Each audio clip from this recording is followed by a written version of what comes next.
নমস্কার, press information bureau Kolkata এবং regional outreach কলকাতার তরফ থেকে আমরা সবাইকে এই ওয়েবিনারে স্বাগত জানাচ্ছি। আগামীকাল কনস্টিটিউশন ডে বা সংবিধান দিবস। ভারতের সংবিধান সভায় এই সংবিধান গৃহীত হয়েছিল 1949 সালের 26শে নভেম্বর এবং এটি কার্যকর হয় 1950 সালের 26শে নভেম্বর। এই দিনটির স্মরণেই প্রতি বছর আমরা সংবিধান দিবস পালন করে থাকি। সংবিধান যেমন আমাদের ভালোভাবে বেঁচে থাকার অধিকার দিয়েছে, তেমনি প্রতিটি নাগরিকের কিছু দায়িত্ব এবং কর্তব্য পালনের প্রয়োজন রয়েছে। এই প্রেক্ষিতে আমাদের আজকের এই ওয়েবিনারের আলোচনার বিষয় সাংবিধানিক দায়িত্ব ও কর্তব্য। আমি প্রথমেই আমাদের additional director general madam Jen Namchu ম্যাডামকে করব ওয়েলকাম অ্যাড্রেসের জন্য। Madam, please welcome address. It is indeed an honor and privilege to welcome our esteemed panelists today. In this webinar that we are having on constitutional responsibilities and duties of the citizen. As my colleague Chitra said, that this webinar, we are doing it on the eve of the Constitution Day to remind us that we all have some duties, responsibilities. As we said, that we have one of the largest written constitutions in the world. And from this comes of very aspects of our lives, of our democracy that we run in our country. And on behalf of Press Information Bureau and Regional Outreach Bureau Kolkata of the Ministry of Information and Broadcasting, it gives me great privilege and it's a pride to welcome such well-known personalities. Justice Chitradurga Mukherjee, who has been the former Chief Justice of both Calcutta and Bombay High Court, Dr. Radharam Raman Chakravarti, former Vice Chancellor of Netaji Subhala Open University, and a constant, eminent person who has been speaking, writing on various aspects. And we also have the Vice Chancellor of Bakaut, Professor Saikat Maitra. Indeed, it is a privilege for us to host such speakers, and it will be our privilege and a pride to have you all here to tell us once more. Of course, forgive me, I have been speaking in English because my Bengali is not there, but we hope to reach out to people here in Bengal, or maybe even a wider as we go on Facebook Live and try to unravel what are our responsibilities and duties as citizen of the country. Thank you. Chitra, over to you. Thank you, madam. So, আমি আবার ওনাদের সকলকে স্বাগত জানাচ্ছি। আমি সুমিতাকে বলবো, অনুরোধ করব যে তুমি বলো কি প্রশ্ন আছে তোমার। আচ্ছা, আমরা শুরু করছি তাহলে। চিত্ততোষ বাবুকে দিয়েই আমরা শুরু করি। আপনি যদি স্যার আমাদের একটু প্রথমে বলেন যে এই সংবিধান দিবস পালনের ইতিহাস এবং সংবিধান প্রদত্ত যে নাগরিকদের দায়িত্ব এবং কর্তব্য আছে এ বিষয়ে আপনি যদি প্রথমে আমাদেরকে একটু বলেন, জানান বিষয়টা সম্পর্কে। নমস্কার, আমি স্বাগত জানাই দুই বিশিষ্ট ব্যক্তিত্বকে, প্রফেসর রাধারমন চক্রবর্তী এবং প্রফেসর মৈত্র, একজন উপাচার্য ম্যাকাউটের, অপরজন ভূতপূর্ব উপাচার্য নেতাজি সুভাষ বিশ্ববিদ্যালয়ে। তো আজকে আমরা আমাদের আহ্বান করা হয়েছে যে নাগরিক কর্তব্য, দায় দায়িত্বের বিষয় সংবিধানের মধ্যে। তবে সংবিধান কিভাবে প্রস্তুত হলো তার প্রস্তুতির কথা অল্প কথায় আমি বলবার কথা ভেবেছি। আমাদের দেশ যখন ব্রিটিশ শাসিত, তার শেষ সময় ক্ষমতা হস্তান্তরের কথা চলছে, প্রবল বিরোধ দুইটি প্রধান রাজনৈতিক দলের মধ্যে কংগ্রেস এবং মুসলিম লীগ। মুসলিম লীগ তখন দেশ বিভাগে ধর্মের ভিত্তিতে অনেক প্রচেষ্টা তখন চলছে, কেমন করে ভবিষ্যৎ ভারতবর্ষ শাসিত হবে সে বিষয়ে আলোচনা যখনও সমাপ্ত হয়নি, সেই সময় ব্রিটিশ গভর্নমেন্টের আদেশে কনস্টিটিউয়েন্ট অ্যাসেম্বলি বা সংবিধান প্রস্তুত করবার জন্য কনস্টিটিউশন বা আমাদের সংবিধান রচনার জন্য একটি সমিতি গঠিত হয়েছিল। আমি দীর্ঘ ইতিহাসের মধ্যে যাব না। দেশ বিভাগের আগে প্রথম কনস্টিটিউয়েন্ট অ্যাসেম্বলি বৈঠক বসে। সেই সময় বিভিন্ন প্রদেশ থেকে প্রতিনিধিরা নির্বাচিত হয়েছিলেন তাদের বিধানসভা থেকে। পরে যখন রাজ্যগুলি ভারতবর্ষের অন্তর্ভুক্ত হলো, মার্জার হলো, সে সময় তাদের প্রতিনিধিরাও আমাদের কনস্টিটিউয়েন্ট অ্যাসেম্বলির সভ্য নির্বাচিত হয়েছিলেন। এই সভা যখন আলোচিত, সেই সভার প্রথম অধিবেশন বসে 9 ডিসেম্বর 1946 সাল। তখনও দেশভাগ হয়নি, তখনও স্বাধীন ক্ষমতার হস্তান্তর বা ট্রান্সফার অফ পাওয়ার ঘটেনি। সেই সময় পণ্ডিত জওহরলাল নেহেরু আমাদের সংবিধানে রূপরেখা আঁকবার জন্য একটি অবজেক্টস রেজলিউশন বা আমাদের কি উদ্দেশ্য সংবিধান রচনার, সংবিধান কি করবে ভবিষ্যতে সে বিষয়ে একটি প্রস্তাব রেখেছিলেন।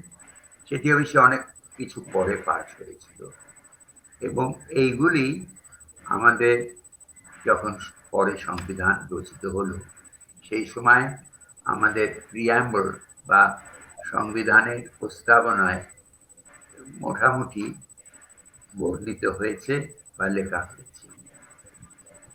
বিষয় ইতিহাসের মধ্যে না গিয়ে বলি যে এই কনস্টিটিউয়েন্ট অ্যাসেম্বলির সভাপতি হয়েছিলেন ডক্টর রাজেন্দ্র প্রসাদ, নির্বাচিত। আমাদের একটা গৌরবের কথা, যে কথা অনেক সময় ভুলে যাই, যে সহ সভাপতি ছিলেন ডক্টর হরেন্দ্র কুমার মুখার্জি, আমাদেরই বাঙালি অধ্যাপক, কলকাতা বিশ্ববিদ্যালয়। আর সেই সভার আলোচিত হয়েছিল, কিন্তু সংবিধানের বিভিন্ন কমিটি গঠিত হয়েছিল। যেটি মূল কমিটি, ড্রাফটিং কমিটি, তার সভাপতি নির্বাচিত হয়েছিলেন ডক্টর আম্বেদকর, বি.আর. আম্বেদকর, এবং তার ভূমিকায় প্রধান এই আমাদের সংবিধান রচিত হয়। সেই কারণে তার কথা, শেষ কথা, কনস্টিটিউশন গৃহীত হওয়ার কথা বলেছিলেন। আমি কি তার থেকে উদ্ধৃতি দেওয়া মনে করি প্রয়োজন আছে। এই সভা 1949 সালের 26শে নভেম্বর চূড়ান্ত খসড়া প্রস্তাবিত গ্রহণের জন্য সংবিধান হিসেবে প্রস্তাব করেন এবং গৃহীত হয়েছিল। সেই কারণে আগামী দিন, পরের দিন সংবিধান দিবস বলে আমরা উদযাপন করে থাকি প্রতি বছর। আর আমাদের এই সংবিধান রচনায় প্রধান স্থপতি বলুন, রচয়িতা বলুন, ডক্টর আম্বেদকর। আর যদি সংস্কৃত বলতে হয় তাহলে বলবো আমরা যে আমাদের সংবিধান যারা রচনা করেছে, ফাউন্ডিং ফাদার, আমেরিকার সংবিধান রচনাতেও যারা আমেরিকান সংবিধান রচনা করেছিলেন তাদেরও ফাউন্ডিং ফাদার থেকে যারা প্রতিষ্ঠাতা পিতৃসম কনস্টিটিউয়েন্ট অ্যাসেম্বলি মেম্বারদের বলা হয়। এই কথা বলে আমি বলি যে আরেকটা কথা যেটা আজকের দিনে অবাক লাগে, সংবিধান সংশোধনের জন্য প্রায় ৭,০০০ সংশোধনী প্রস্তাব সদস্যরা রেখেছিলেন। ১১টি অধিবেশনে এগুলি আলোচিত হয়েছিল। তার মধ্যে বোধ করি ৩,০০০-এর কিছু কম সংশোধনী প্রস্তাব, কিছু গৃহীত হয়েছিল, কিছু গৃহীত হয়নি। আমি আর নাম করে, বিশেষ নাম করে যারা ভূমিকা নিয়েছিলেন সংশোধনের আলোচনায় বা সংবিধান রচনায়, তাদের নাম আর প্রত্যেকে বলবো না। প্রত্যেকেই আমাদের শ্রদ্ধেয়, প্রত্যেকের কাছে আমরা কৃতজ্ঞ। আর সেই কারণে আরেকটা যে আশ্চর্য লাগে, আজকের দিনে যখন অনেক বড় বড় টাকার অঙ্ক আমরা শুনি, 63,90,000-এর কিছু বেশি টাকায় এই সংবিধানের মোট খরচা হয়েছিল। আজকের হিসাবে 63 লক্ষ টাকা বেশি নয়। আর সংবিধান রচনায় সময় লেগেছিল তো লাগবে তো, তাহলে তুলনায় আমাদের লেগেছে তো 1946 সাল থেকে আর 1949 সাল, 6 বছরের কিছু কম। সেই তুলনায় ডক্টর আম্বেদকর তার শেষ বক্তৃতায় বলেছিলেন যে তুলনামূলকভাবে আমেরিকান কনস্টিটিউশনে লেগেছিল কোথাও বা বেশি সময় লেগেছে। আর আরেকটা কথা, আমাদের এই আলোচনায় আমাদের সংবিধানের একটা বিশেষত্ব, দীর্ঘতম কনস্টিটিউশন, 395টি ধারা, 9টি শিডিউল, এবং সংবিধানের সংশোধনের ব্যবস্থার বিভিন্ন প্রক্রিয়ায় আমাদের সংশোধন তারপরে অনেকবারই সংশোধন করা হয়েছে। এই সংবিধানের আমাদের যে প্রস্তাবনা বা প্রিয়াম্বল, আমরা নিজেরা, we the people of India, আমরা যে সংবিধান রচনা করছি, প্রিয়াম্বলটিও সংশোধনের পর দাঁড়িয়েছে সার্বভৌম, সভারেন, ডেমোক্রেটিক, গণতন্ত্র, সোশ্যালিস্ট, সেকুলার, রিপাবলিক। আমাদের দেশটি সেই জন্য গণতন্ত্র ভিত্তিতে হয়েছে। আমাদের দেশের সংবিধান, আমাদের সংবিধানের বলা হয়েছে আরো বেশি কথা, যেটা আমরা জনগণ হিসেবে বলবো। এতে বলা হয়েছে যে আমাদের সংবিধানে টু সিকিউর, আমরা সুনির্দিষ্ট করব, রক্ষা করব জাস্টিস, লিবার্টি, ইকুয়ালিটি, ফ্রেটার্নিটি, রক্ষা করব। একটা প্রশ্ন আজকের দিনে খুব প্রাসঙ্গিক, যে প্রতিশ্রুতি আমাদের সংবিধানে, ন্যায়ের কথা, সমতার কথা, স্বাধীনতার কথা, সৌভাগ্যের কথা, এটা কতদূর আমরা রক্ষা করতে পেরেছি? যদি না, যে অপূর্ণতা হয়তো সম্পূর্ণ পূর্ণ হয়নি, এই অপূর্ণতার কারণ কি? এবং সেইখানেই যেমন যে ক্ষমতাসীন সরকার থাকবেন তাদের দায়িত্ব আছে, এমনি দায়িত্ব আছে যারা সাধারণ মানুষ, এদেশের নাগরিক, এর অধিকার পায়। সেই কারণে আমাদের সংবিধানের বিষয়ে যে কথাটা ডক্টর আম্বেদকর বলেছিলেন, আজকের দিনে 1949 সালে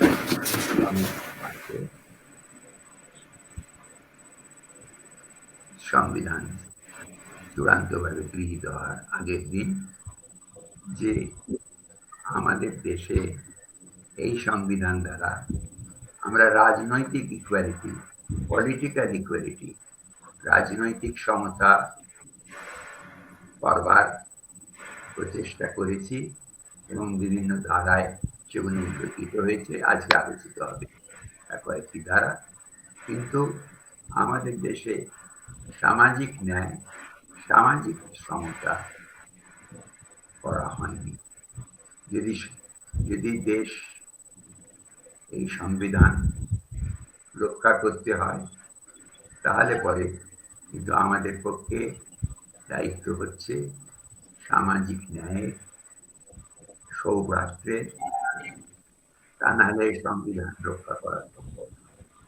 কেউ একটা প্রশ্ন আসে, আমরা তাহলে কতদূর যে প্রতিশ্রুতি সংবিধানে আমরা দিয়েছি সেটা পালন করেছি, পেরেছি।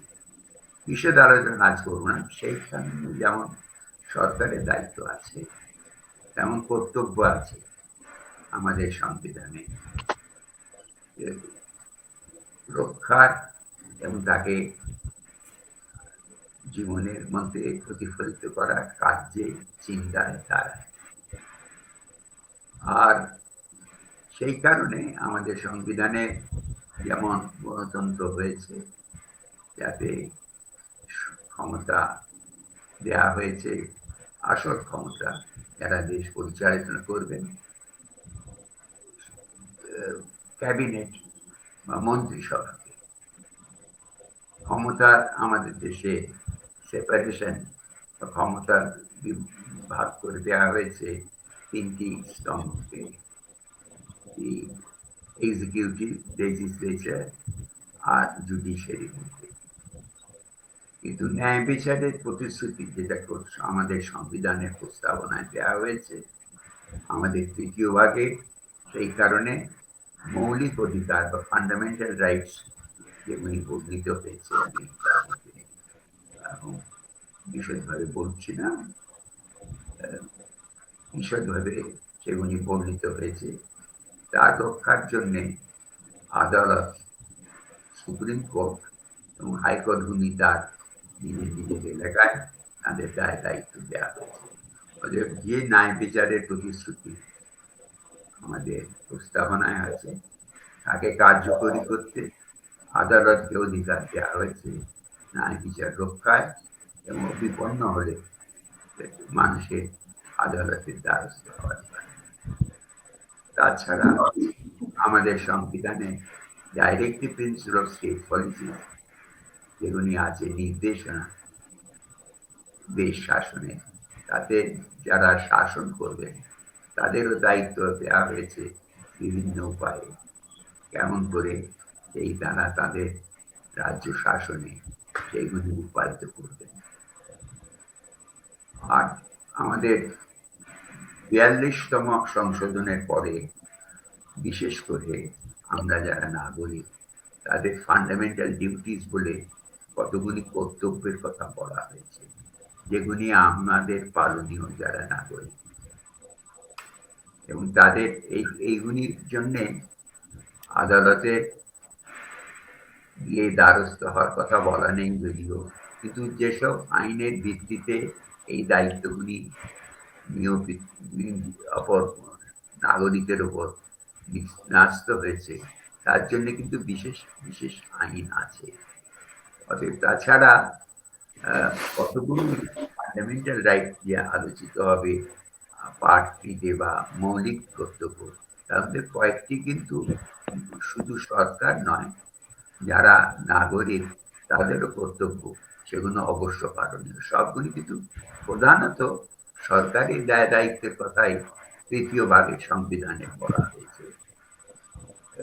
এই তো কথা। আমাদের আর একটা কথা বলে আমি শেষ করব, যে যখন শেষ বক্তৃতা ডক্টর আম্বেদকর করছেন, পরের দিন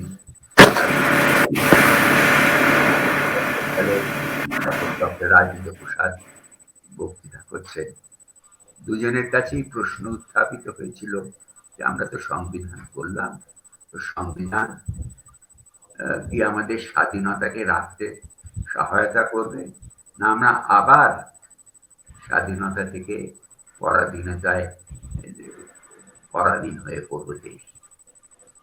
তাহলে দুজনের জবাব কিন্তু দুরকম দিয়েছিলেন। ডক্টর আম্বেদকর বলেছিলেন, হ্যাঁ, দেশে স্বাধীনতা যদি রাখতে হয় তাহলে দেশে ন্যায় শাসনের, ন্যায় বিচারের, মানুষের প্রতি ন্যায় প্রয়োজন আছে। এবং যে কথা বলছিলাম, রাজনৈতিক সমতার কথা সংবিধানে বলা হয়েছে, কিন্তু প্রয়োজন আছে যদি রাখতে হয় তাহলে সামাজিক ন্যায়, অর্থনৈতিক ন্যায়, এই সমতাগুলি যদি না থাকে, তিনটি সমতা যদি সমানভাবে প্রযোজ্য না হয় দেশের নাগরিকের কাছে, তাহলে রক্ষা করা কঠিন হবে। আর বলেছেন ফ্রেটার্নিটির কথা বা সৌভাতৃর কথা। সৌভাতৃ যদি না থাকে তাহলে দেশে যদি স্বাধীনতা রাখা সম্ভব হবে না। আর তিনি কিন্তু সোচ্চার হয়েছিলেন তার বক্তৃতায় যে হিংসার মাধ্যমে রাজনীতি করা চলবে না এবং গণতন্ত্রের কোনো বিকল্প নেই। আরেকটা কথা বলেছিলেন, যেটা বলেছিলেন, রাজনীতিতে কিন্তু বক্তৃবাদ চলবে না। মানুষকে যদি হয়, মানুষকে তাকে বিচার করতে হবে, যাদের নেতা হবেন তাদের ন্যায্য কথা বলছেন কিনা। অতএব মানুষের কাছে ভাবালুপ হয়ে কোনো কাজ করা চলবে না। ডক্টর রাজেন্দ্র প্রসাদও যখন তার দীর্ঘ বক্তৃতায় বলেছেন যে আমাদের দেশ কেমন করে অনেক শক্ত জিনিস, অনেক কঠিন পরীক্ষার মধ্যে দিয়ে এসে স্বাধীন হয়েছে এবং স্বাধীনতা রাখা কর্তব্য, তার দীর্ঘ বক্তৃতা, সেটা 26শে নভেম্বর 1949 দিয়েছিলেন। তিনি বলেছিলেন যে আমার প্রত্যাশা যে আমাদের দেশে উপযুক্ত নেতা জন্মাবেন, যারা মানুষকে নেতৃত্ব শুধু দেবেন না, তারা দেশভক্ত হবেন এবং দেশ সুশাসন করবেন। আর সেই জন্য প্রত্যাশা ছিল যে মানুষ, আমাদের দেশে যারা ভবিষ্যৎ প্রজন্ম, তারা দায়িত্ব নেওয়ার মতন, তাদের কর্তব্য পালনে তাদের কৃতিত্ব, তার উপর নির্ভর করবে দেশের আমাদের স্বাধীনতা রক্ষা। সেই জন্যে মানুষের, যারা আমরা দেশের অধিবাসী, যারা নাগরিক, তাদের উপর কর্তব্য, দায়িত্ব খুব গুরুত্ব।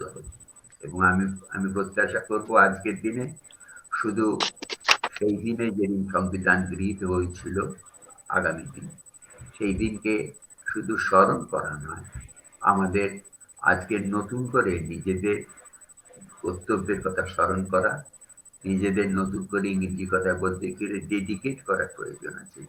আমরা প্রতিশ্রুতিবদ্ধ, আমরা যাতে সংবিধান রক্ষিত হয়, আমাদের দেশে ন্যায় শাসন, গণতান্ত্রিক শাসন, যাতে সমতা থাকবে, যাতে মানুষের মধ্যে সৌভাগ্য থাকবে, এটা যেন সংরক্ষিত হয়।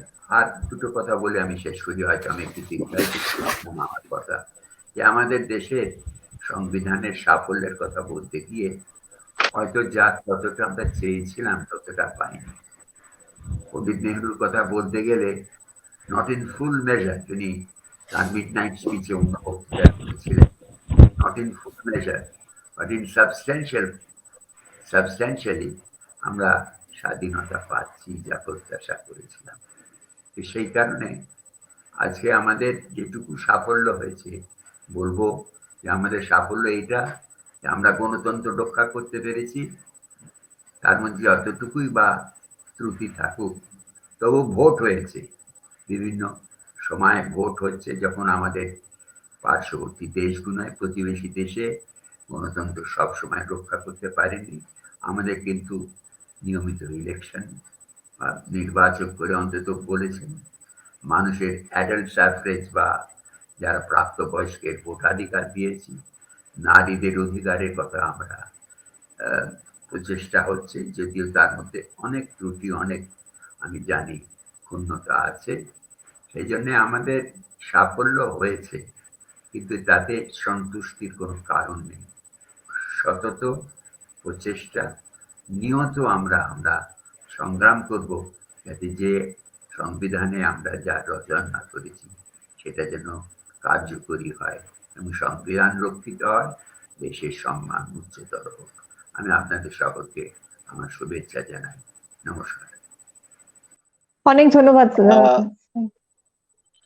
হ্যাঁ, আমরা আমরা আমরা অত্যন্ত আনন্দিত এবং কৃতজ্ঞ আপনার কাছে যে আপনি আমাদের এই ওয়েবিনারে অংশগ্রহণ করেছেন। আমি এবার ডক্টর রাধারমন চক্রবর্তীর কাছে যাব। ডক্টর চক্রবর্তী, এই যে সংবিধানে যে নমস্কার। আইনের নমস্কার নমস্কার ডক্টর চক্রবর্তী, সংবিধানে যে আইনের শাসনের কথা বলা হয়েছে সেটা কিভাবে শক্তিশালী হবে বলে আপনার মনে হয়? প্রথমে আমাদের সভাসদ সকলকে আমার প্রীতি শুভেচ্ছা এবং সাদর সম্ভাষণ জানিয়ে শুরু করছি। আপনার প্রশ্নে যাওয়ার আগে বিশেষ শ্রদ্ধা জানাচ্ছি আমার পূর্ববর্তী বক্তা সর্বজন শ্রদ্ধেয় প্রাক্তন বিচারপতি চিত্ততোষ মুখোপাধ্যায় মহাশয়কে। উনি একটা চমৎকার জবনিকা উত্তোলন করে দিয়েছেন। এই প্রেক্ষিত নিয়ে যদি এগোই তাহলে আপনার প্রশ্নটা কিন্তু অত্যন্ত প্রাসঙ্গিক বলে আমার মনে হবে।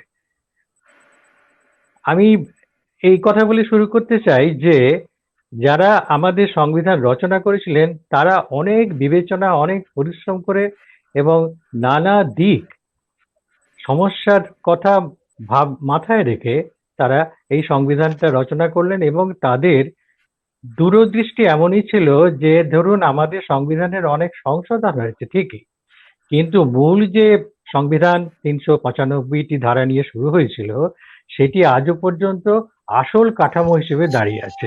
অর্থাৎ এটি একটি প্রাণবন্ত সংবিধান। এটা আগে আমাদের এটা বুঝে নিতে হবে। একটু কাহিনী বলি। উল্লিখিত হয়েছে যে আমাদের সংবিধান পরিষদের সহসভাপতি হিসেবে ছিলেন একজন স্বনামধন্য বাঙালি, যিনি আমাদের স্বাধীন বঙ্গভূমির রাজ্যপাল ছিলেন। তার প্রসঙ্গে কথাটা বলি, কারণ সেই পরিষদে সভাপতি ছিলেন পরবর্তীকালে রাষ্ট্রপতি ডক্টর রাজেন্দ্র প্রসাদ। তো রাজেন্দ্র প্রসাদের সঙ্গে এই বঙ্গভূমির সংযোগ বহুকালের। তিনি একবার সরকারি সফরই এসেছেন কলকাতায় এবং রীতি অনুযায়ী আমাদের যিনি রাজ্যপাল তিনি সেখানে গিয়েছেন তাকে অভ্যর্থনা জানাবার জন্য, এবং যথারীতি প্রোটোকল অনুযায়ী সমস্ত বড় বড় কর্তারা সেখানে দাঁড়িয়ে আছেন। তারা অবাক হয়ে লক্ষ্য করলেন যে রাষ্ট্রপতি সিঁড়ি দিয়ে নেমে এসে বিমান থেকে অবতরণ করার পর যিনি আমাদের রাজ্যপাল তার দিকে এগিয়ে গিয়ে সরাসরি তার পদধূলি গ্রহণ করলেন। সবাই অবাক যে রাষ্ট্রপতি রাজ্যপালের পদধূলি গ্রহণ করছে। এর অর্থ উনি বুঝিয়ে দিলেন যে এই অধ্যাপক আমার ছাত্র জীবনকে গড়ে দিয়েছেন, কাজেই আমি তার কাছে সারা জীবন কৃতজ্ঞ। আমি যদি এটাকে রুল অফ ল বলি আপনারা নিশ্চয়ই এটাকে স্বীকার করবেন। এটা কিন্তু রুল অফ ল এর একটা জীবন্ত প্রতিফলন, তাই না? এইবারে আমি আসল প্রসঙ্গে আসি। চন্দ্রীপদ বাবু একটা অত্যন্ত যথার্থ প্রশ্ন রেখেছেন যে সংবিধান কতদূর এই আইনের শাসনকে চালু রাখতে সম্ভব করেছে। দেখুন, সংবিধান একদিক থেকে দেখতে গেলে অনেক রকম আইনের একটা সমন্বয়, যাকে উচ্চতর আইন বলে, উচ্চতর আইনের সমন্বয়। এবং সেই দিক থেকে আইনের প্রয়োগ ছাড়া সংবিধানের প্রয়োগ হয় না, এটা খুব স্বতঃসিদ্ধ। কিন্তু আমি আবার পাশাপাশি এটাও নিশ্চয়ই দেখতে পাই যে এই যে সংবিধান সচল অবস্থায় প্রযুক্ত হচ্ছে তার পিছনে রয়েছে একটা সামগ্রিক রাজনৈতিক শক্তি, একটা সামগ্রিক সামাজিক সদিচ্ছা। রাজনৈতিক শক্তি এবং সামাজিক সদিচ্ছা এই দুটো কিন্তু আড়াল থেকে এই সংবিধানকে এগিয়ে নিয়ে যাচ্ছে। যে কথাগুলো বিচারপতি মহোদয় বললেন যে আমাদের প্রারম্ভিক প্রিয়াম্বুলে কতগুলো মূল্যবোধের কথা বলা হয়েছে, সেগুলো তো আছেই, কিন্তু আমি আইনের শাসন কথাটাকে একটু জোর দিতে চাইছি এই কারণে যে আইনের শাসন কাদের জন্য? আমাদের আজকের বিষয়বস্তু হচ্ছে constitutional responsibilities and duties of citizens. আপাত দৃষ্টিতে মনে হবে যে কনস্টিটিউশনাল রেসপন্সিবিলিটি অর্থাৎ সংবিধানের যাবতীয় দায়িত্ব তার সিংহভাগ পড়বে গিয়ে সিটিজেন অর্থাৎ নাগরিকদের উপরে। ব্যাপারটা কিন্তু তা নয়। কনস্টিটিউশনের যারা অংশীদার, কনস্টিটিউশনকে যারা কার্যকর করবেন, বলতে গেলে সমগ্র দেশ এবং তার জাতি এই সংবিধানের দায়িত্বভাগ গ্রহণ করছেন। কেউ কিন্তু এই দায়িত্ব থেকে ছাড় পেতে পারেন না। কেন পারেন না? আমাদের প্রস্তাবনা প্রিয়াম্বলে শেষ কথাটি মনে রাখুন যে we the people of India দিয়ে শুরু হয়েছিল, গিভ আনটু আওয়ারসেলভস। আমরা নিজেরাই নিজেদেরকে এই সংবিধান অর্পণ করলাম, অর্থাৎ আমরা নিজেরা এই সংবিধানের যাবতীয় দায়িত্ব বহন করার জন্য অঙ্গীকার করলাম। তাহলে একমাত্র যারা শাসন ক্ষমতায় আছেন বা বড় বড় প্রশাসনিক পদে অধিষ্ঠিত আছেন, তাদের দিক থেকে যেমন কনস্টিটিউশনাল রেসপন্সিবিলিটিস অবশ্যই তাদেরকে পালন করতে হবে, নইলে তারা বলবো কি তারা সমালোচিত হবেন এবং তাদেরকে অনেক সময় শাস্তিও পেতে হবে। ঠিক একইভাবে বলতে পারি যে আম জনতা, সাধারণ মানুষ যারা এই সংবিধান থেকে অনেক কিছু পাচ্ছে, শাসন ব্যবস্থা থেকে অনেক কিছু গ্রহণ করছে, তাদেরও কিন্তু সমানভাবে দায়িত্বশীল হতে হবে। এটা হলো প্রথম কথা। দ্বিতীয়ত হচ্ছে যে এই যে আইনের শাসন, এটা একটা খুব সুপ্রাচীন একটা নীতি, যা ধরুন ঊনবিংশ শতাব্দীর শেষ দিকে একজন খুব স্বনামধন্য ব্রিটিশ আইনবেত্তা, তার নাম হচ্ছেন professor A V Dicey. A V Dicey একখানি গ্রন্থ লিখেছিলেন 1885 সালে। সেই গ্রন্থটিতে বলা হয়েছে যে ব্রিটিশ সরকারকে কিভাবে গণতন্ত্রের পথে এগিয়ে নিয়ে যায়। তখনও কিন্তু ব্রিটেনে গণতন্ত্র প্রতিষ্ঠা হলেও গণতন্ত্র সম্পূর্ণ চেহারা পায়নি। তো গণতন্ত্রের দিকে এগিয়ে নিয়ে যেতে গেলে রুল অফ ল ছাড়া কোনো রকম ভাবেই সেটা সম্ভব নয়।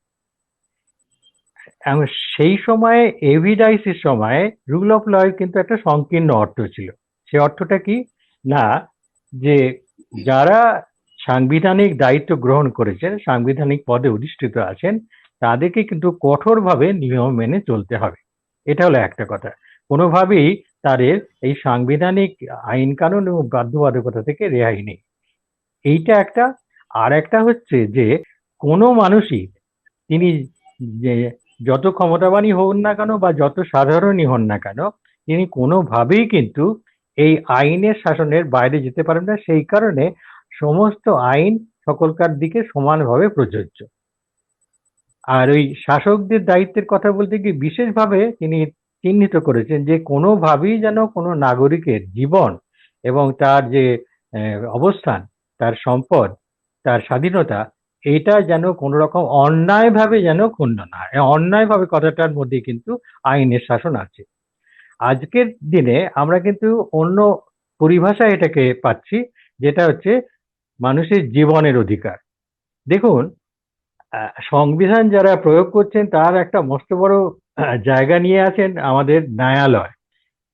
সুপ্রিম কোর্ট থেকে শুরু করে একেবারে নিম্নতম বিচারালয় পর্যন্ত একটা মস্ত বড় দায়িত্ব পালিত হচ্ছে।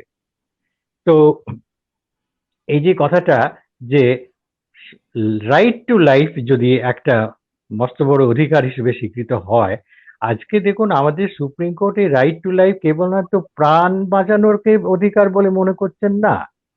এভিডাইসির সময় জোর করে কোনো মানুষকে ধরে নিয়ে গিয়ে তার প্রাণ নাশ করার চেষ্টা তখনকার দিনে করা হতো, সেইটা থেকে রেহাই পাওয়াটাকে মনে করা হতো যে একটা রুল অফ লয়ের অংশ। এখন কিন্তু রাইট টু লাইফ বলতে অসংখ্য রকমের অধিকার আছে।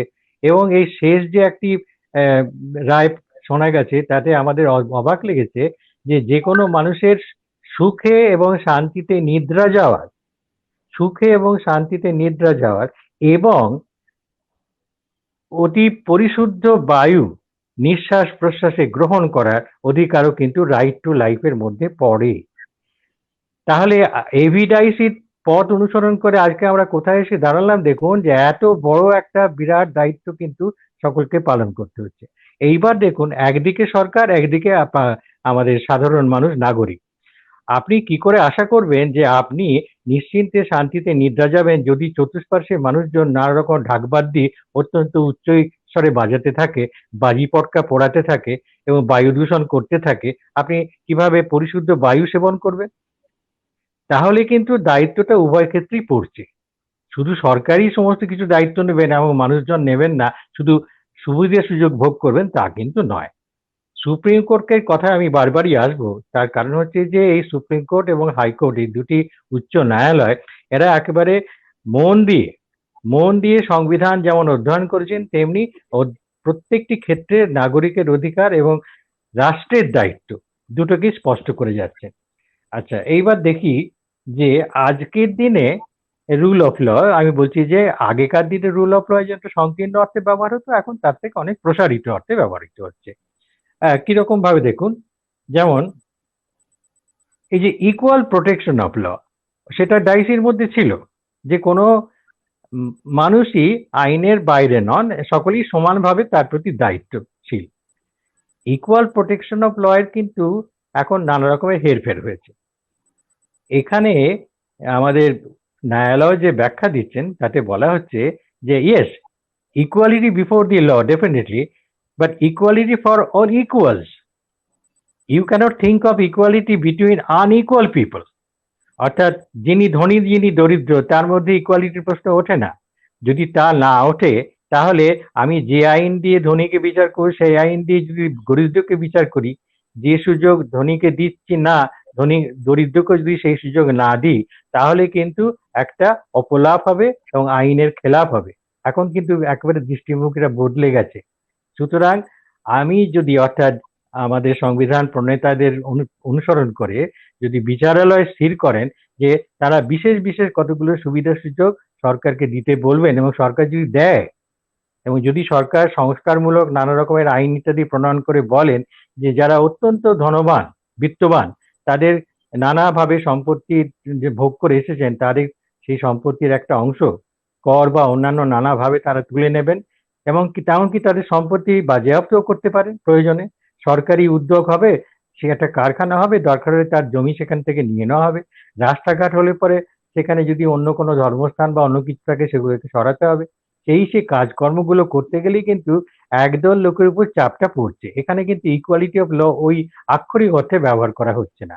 Equality for equal people, equally placed people হলো।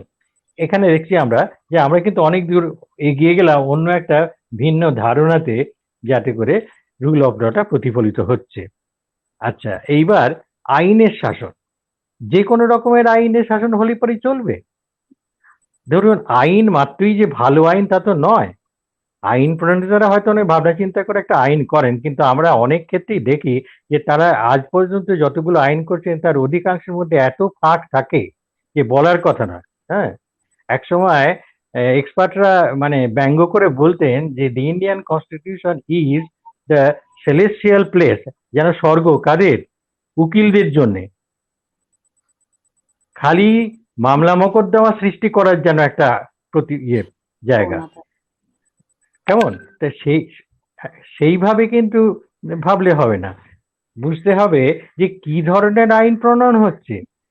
আইন প্রণয়নের ক্ষমতা যেমন সংসদকে দেওয়া হয়েছে, পার্লামেন্টকে দেওয়া হয়েছে, বিধান পরিষদকে দেওয়া হয়েছে, বিধানসভাকে দেওয়া হয়েছে।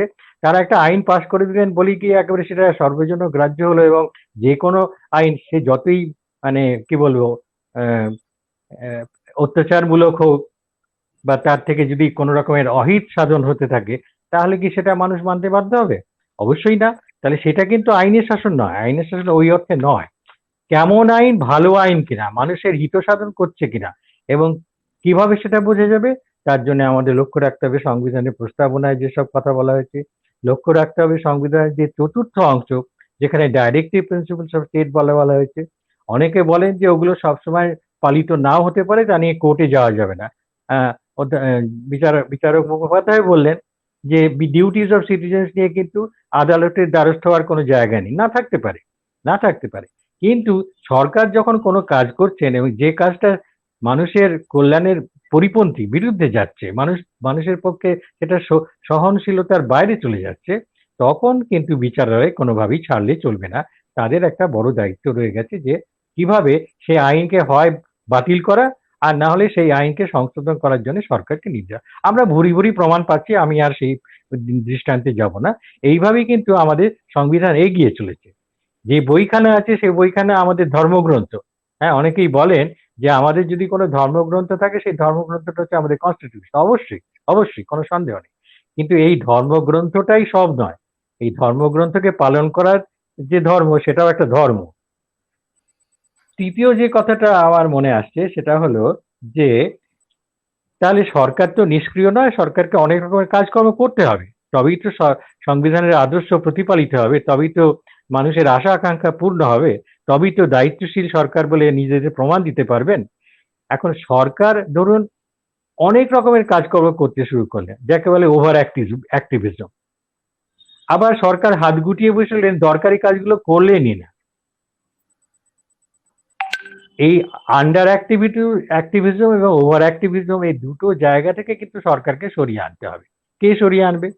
একটা দ্রুততম উপায় হচ্ছে প্রতি 5 বছর অন্তর যখন নির্বাচন হয় তখন যদি দেখা যায় যে এই কোনো একটা সরকার নিষ্ক্রিয়, কোনো কাজই করলো না, ভালো কাজ কিছুই করলো না, আবার কোনো সরকার এত বেশি সব কাজকর্ম করতে শুরু করলো যাতে মানুষের সুবিধে থেকে অসুবিধে হতে লাগলো, তো সেখানে 5 বছর বাদে না একটা ভোটের ব্যাপার আছে, সেখানে নির্বাচন, এবং নির্বাচন অনিশ্চয়তার একটা সূচক, কি যে ফলাফল হবে কেউ বলতে পারে না, কিন্তু একটা নিশ্চয়তা দেওয়ার মতো যে ব্যবস্থা রয়েছে সেটা আমাদের বিচারালয়ের কাছে পাওয়া যাচ্ছে।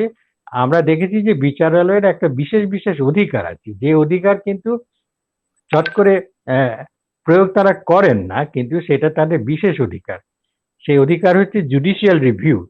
জুডিশিয়াল রিভিউর বলে তারা শাসক শ্রেণীর প্রশাসক হন বা মন্ত্রী বা অন্যান্য যে সমস্ত পদস্থ ব্যক্তি আছেন তাদের কাজকর্ম, অ্যাডমিনিস্ট্রেটিভ অ্যাকশন যাই বলুন, এমনকি সংসদের আইন তারা বিচার করে দেখবে, এবং দেখে যদি বোঝেন যে না এটা সংবিধানে যা বলা হয়েছে তার পরিপন্থী, তাহলে কিন্তু এটাকে তারা কখনোই বরদাস্ত করবেন না, তাকে বাতিল করবে না। এই কাজটা তারা কিন্তু নিয়মিত করে যাচ্ছেন এবং আজও করছেন। তো যখন এই ধরনের কাজ বিচারালয় করে তখন কিন্তু সরকারকে সতর্ক থাকতেই হয়। সরকার আবার কতগুলো মানে মানে এসকেপ রুটস, পালাবার পথ কতগুলো অবশ্য পরিষ্কার রেখেছেন। একটা হচ্ছে যে আমি একটা আইন করতে যাচ্ছি, যে আইনটা কিন্তু মোটেও জনপ্রিয় আইন হবে না এবং মানুষের পক্ষে খুব কষ্টদায়ক হবে। সম্প্রতি একটা আইন নিয়ে কোনো একটি রাজ্যে ভয়ানক তোলপাড় হচ্ছে, আমি আর নাম করলাম না, আপনারা বুঝতে পারছেন যে কোন আইন এবং কি কোন রাজ্যে হচ্ছে, সংবাদপত্রে আমরা দেখছি।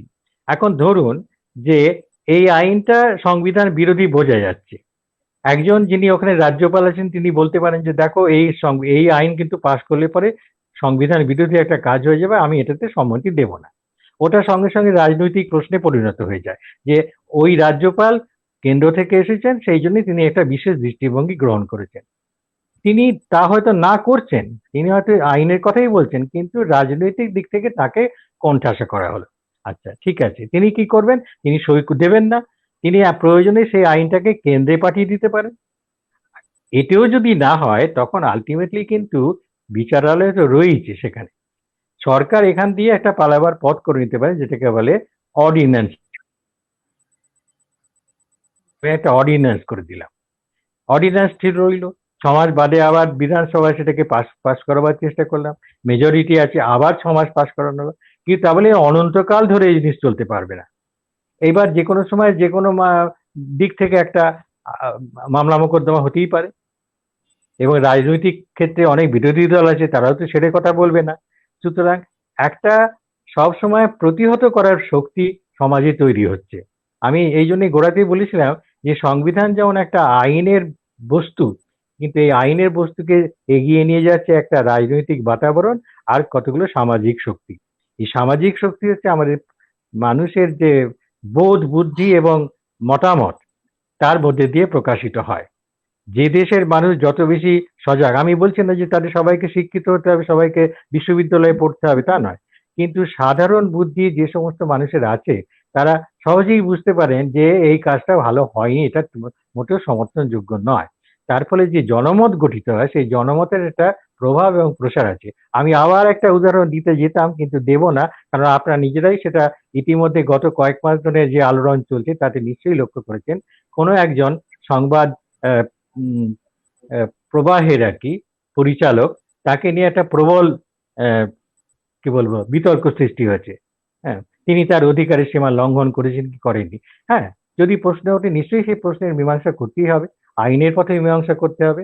কিন্তু তাকে যদি আমি কোনো কারণ না দিকে ধরে বেঁধে তাকে যদি আমি থানায় নিয়ে যাই এবং তারপর তার উপর অত্যাচার করি এবং শেষ পর্যন্ত তার যে সমস্ত রেমেডি আছে, আমাদের মাননীয় বিচারপতি বললেন যে সংবিধান কতগুলো বিশেষ রেমেডি দিয়েছে, যে রেমেডির দ্বারা সাধারণ মানুষ সরকারের অত্যাচার থেকে নিজেকে নিষ্কৃতি পেতে পারে ও এমনকি অন্য নাগরিকদের অত্যাচার থেকেও নিজেকে বাঁচাতে পারে। তো সেইভাবেই কিন্তু ব্যাপারটা এগিয়েছে এবং তার ফলে সেই ভদ্রলোক তিনি অনেকটা রেহাই পেয়েছেন। এইভাবে কিন্তু কাউকে ধরপাকড় করে জোর জবরদস্তি করে আইন থাকুক বা না থাকুক আইন ভেঙে কাজ করা যায় না। সরকারের সেখানে দায়িত্বহীনতার পরিচয়। আমরা যেমন দায়িত্বশীলতার কথা বলছি তেমনি দায়িত্বহীনতার কথাও ঠিক একইভাবে বলতে হবে এবং সেটাকে প্রতিহত করতে গেলে অনেক সময় রাজনৈতিক দলরা সবসময় পেরে ওঠে না, কারণ তাদের অভিসন্ধি, তাদের স্বার্থ হচ্ছে কি করে ক্ষমতা দখল করব, হ্যাঁ, প্রতিষ্ঠিত সরকারকে কিভাবে হেয় করব এবং কিভাবে আমি ভোট যুদ্ধে আমি জয়লাভ করব, এর বাইরে তারা ভাবে না। কিন্তু তার বাইরেও যদি ভাবতে হয় সেটা মানুষকে ভাবতে হবে যে আমি যেহেতু গণতান্ত্রিক ব্যবস্থার মধ্যে আছি এবং আমার একটা মস্ত বড় ব্রহ্মাস্ত্র হচ্ছে এই ভোট, আমি ভোট দেওয়ার সময় ভালো করে বিবেচনা করছি কি করছি না। অনেক দূর এসে গেলাম, তাহলে আমি কিন্তু শেষ পর্যন্ত আসছি সেই সমাজের ক্ষেত্রে যেখানে মানুষ হচ্ছে শেষ বিচার করবে। মানুষ যে শেষ বিচার করবে তার অধিকার আছে ঠিকই, কিন্তু সেই অধিকার প্রয়োগ করার ক্ষমতা, সাধ্য তার অনেক সময় থাকে না। কোনো উন্নত দেশে এমন সমস্ত প্রতিষ্ঠান আছে, এমন সমস্ত আন্দোলন আছে যার ফলে সাধারণ মানুষ কিন্তু সহজেই তার অধিকার ফিরে পেতে পারে। আমি একটা আমি যেহেতু আন্তর্জাতিক সম্পর্ক এবং আন্তর্জাতিক আইনের ছাত্র ছিলাম, আমার এখনো মনে গেঁথে আছে একটি বিশেষ মামলার কথা। আপনারা জানেন যে সমগ্র ইউরোপীয় ভূখণ্ডে একটি ইউরোপীয় মহাসংঘ আছে যার নাম ইউরোপিয়ান ইউনিয়ন। তাদের আবার নিজস্ব পার্লামেন্ট আছে, নিজস্ব কোর্ট আছে। এখানে কি হয় জানেন, আমরা বলি যে রাষ্ট্র সার্বভৌম, রাষ্ট্র যা বলে তার উপরে আর কথা নেই, কিন্তু ইউরোপে তা নয়।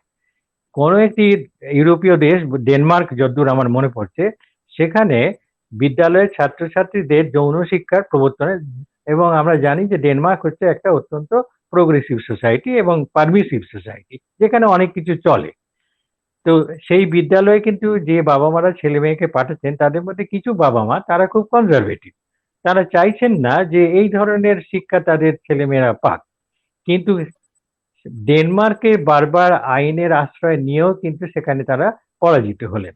শেষ পর্যন্ত কিন্তু রেহাই পেলেন যখন তারা ইউরোপিয়ান ইউনিয়নের যে কোর্ট অফ জাস্টিস সেখানে গিয়ে আবেদন করতে সেখানকার বিচারালয় পরিষ্কার বলে দিল যে না, রাষ্ট্র আইন তৈরি করতে পারে, কিন্তু সেই আইন যদি কোনো মানুষের বিশেষ বিশ্বাস, তার অধিকার, তার মতামতকে খর্ব করে তাহলে তাকে কিন্তু সে আইন দিয়ে বাঁধা যাবে না। সে আইন হয়তো প্রত্যাহার হয়নি, কিন্তু সে আইনের সংশোধন হয়েছিল। এটা একটা উদাহরণ হিসেবে দিলাম। আমি এই শেষ কথাতে আসি, আমি তো অনেকটা সময় নিয়ে ফেললাম, আপনারা আমাকে মার্জনা করবেন। যেহেতু দ্বিতীয় অংশটা হচ্ছে যে দি ফান্ডামেন্টাল ডিউটিজ অফ সিটিজেন, হ্যাঁ, এটা কিন্তু ফান্ডামেন্টাল। ঠিক যেরকম ভাবে অধিকারগুলি ফান্ডামেন্টাল, যার থেকে এক চুল এদিক ওদিক হলে পরে আমরা নিজেরাও সেরে কথা বলবো না এবং বিচারালয়েও কাউকে ছেড়ে দেবে না, তেমনি ভাবেই কিন্তু মনে রাখতে হবে যে এই যে ফান্ডামেন্টাল ডিউটিস অফ সিটিজেন, আমি গোড়াতেই একটা কথা বলবো যে এই ফান্ডামেন্টাল ডিউটি যেন কেউ মনে না করেন যে আমরা নাগরিকরাই খালি পালন করব, না, এটা পরিষ্কার বলা আছে it is the duty of every citizen. Every সিটিজেনের মধ্যে রাষ্ট্রপতিও পড়েন, এভরি সিটিজেনের মধ্যে প্রধানমন্ত্রী, মুখ্যমন্ত্রী সকলেই পড়েন এবং আমরাও পড়ি। তারা কখন, যেমন ধরুন আমি একটা করে উদাহরণ দিয়ে শেষ করে ফেলবো। প্রথম যেটা হচ্ছে যে to abide by the constitution, সংবিধান মেনে চলবো। এখন আমি বিরাট একটা উঁচু পদে আছি, মস্ত বড় একজন প্রশাসক হয়েছি, আমি জনপ্রিয় শাসক, আমি এত ভোট পেয়ে আমি এসেছি, সেই কারণে আমি যদি বলি যে না আমি সংবিধান মানবো না, তাহলে কিন্তু এখানে মস্ত বড় অপরাধ হয়ে যাবে। এবং আমি জানি না একটা কোর্টে যাওয়া যাবে কিনা, কিন্তু একটা পাবলিক ইন্টারেস্ট লিটিগেশন তো হতে পারে। এটাও কিন্তু আমাদের জুডিশিয়ারির একটা মস্ত বড় অবদান। দুটো অবদান তারা রেখেছেন গত 60 দশকের মধ্যে, শেষের দিকে অন্তত। একটা হচ্ছে যে সংবিধানের মূল যে বিষয়টা, সংবিধানের মধ্যে অনেক কিছু আছে, কতগুলো গৌণ, কতগুলো মুখ্য এবং এমন কতগুলো কোর ম্যাটার আছে, অন্তর্বস্তু আছে, যার উপর যেন কখনো না হাত পড়ে, সেই জন্য তারা কিন্তু একবার নিষেধ করে দিয়েছেন, যেটা প্রমাণিত হয়েছে অনেকগুলো মামলায় প্রথম কেশবানন্দ ভারতী 1973 যদি বলছে ওরকম সময় হয়েছিল। আচ্ছা, তাহলে যদি কোনো প্রশাসক, যদি কোনো মস্ত বড় মন্ত্রী বা কেউ তিনি বলেন যে আমি সংবিধান বিরোধী কাজ করব, হ্যাঁ, এটা কি হতে পারে? এটা হতে পারে না। কেমন? যেমন আমাদের এই ভারতবর্ষে একটি রাজ্যে কিছু নেতা, তারা খুব বড় বড় নেতা, একদিন তারা রাজত্বও করেছেন, তারা বলতে শুরু করেছেন, না আমাদের আলাদা সংবিধানটা রাখতে হবে, আমাদের আলাদা ফ্ল্যাগ দিতে হবে, তবে আমরা ভারতবর্ষে থাকবো, নইলে আমরা সাংঘাতিক গোলমাল বানিয়ে দেবো। এটা কিন্তু দায়িত্বশীল প্রশাসন বা সরকারের পরিচয় নয়। তেমনি respect the national flag, the national anthem, সরকার থেকে কখনো কিন্তু ন্যাশনাল ফ্ল্যাগ এবং ন্যাশনাল অ্যান্থেমকে কোনো অমর্যাদা করা হয় না, কোনো সরকার করে না, আজ পর্যন্ত করেনি। কিন্তু যারা করেছেন তারা কিন্তু আমাদের নাগরিক সমাজের একটা অংশ।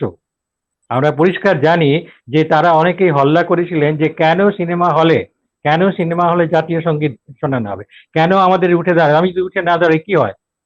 কিছু হয় না। তুমি তোমার বাবা মাকে শ্রদ্ধা করবে কি করবে না সেটা তোমার শিক্ষা দীক্ষা রুচির ব্যাপার, কিন্তু তুমি বাবা মাকে অপমান করতে পারো না। পাঁচজন যখন উঠে দাঁড়াচ্ছে, অন্তত ভদ্রতাবশত তুমি উঠে দাঁড়ালে তোমার কি খুব ক্ষতি হবে? হবে না।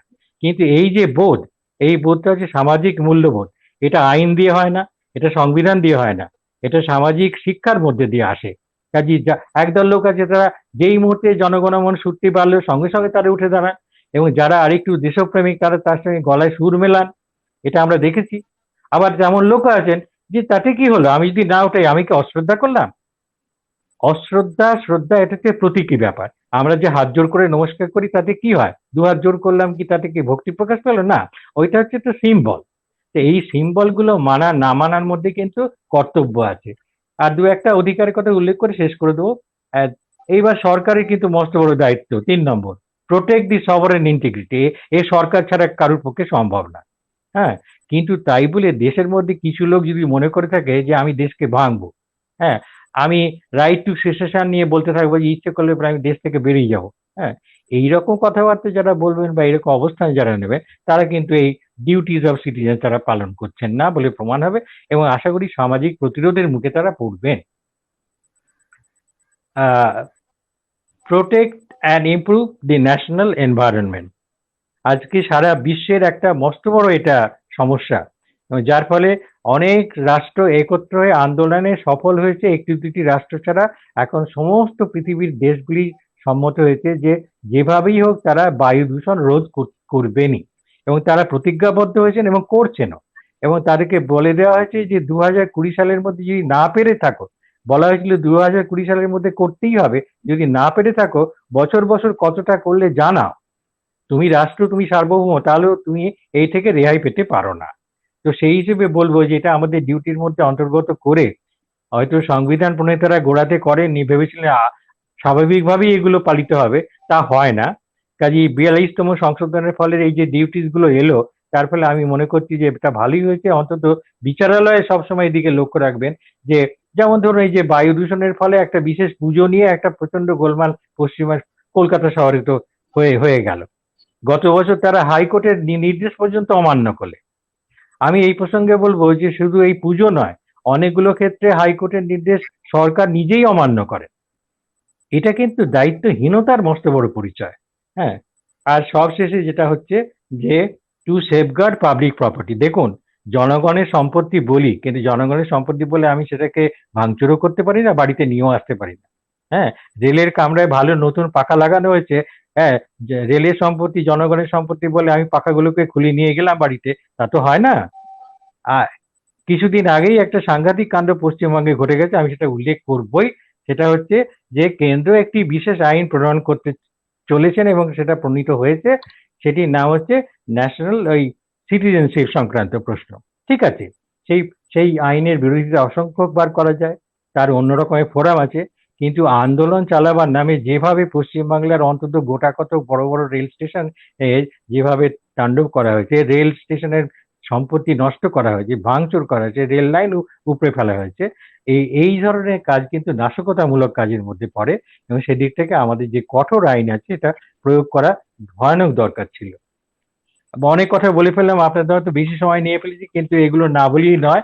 আমি এই কারণেই এতগুলো কথা বললাম যে আইনের শাসন যদি ঠিক মতো হয়, শাসকের মর্জি মাফিক যদি শাসন না চলে, তিনিও যদি আইন মেনে কাজ করেন, যদি তিনি না মানেন তাকেও যদি শাস্তি পেতে হয়, তাহলে বুঝবো যে হ্যাঁ এদেশে সত্যি কনস্টিটিউশনাল গভর্নমেন্ট চলছে, এবং সেই ধরনের কনস্টিটিউশনাল গভর্নমেন্টকে আমরা ডেমোক্রেসি বলতে পারি।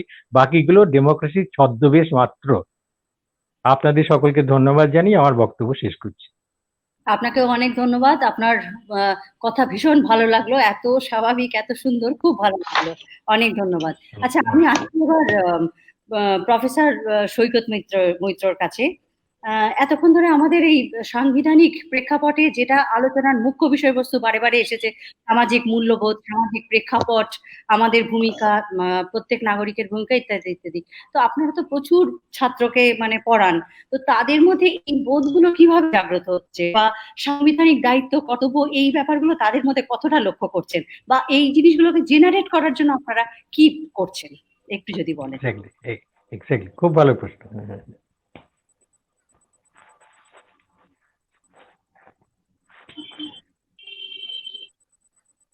সাউন্ড আর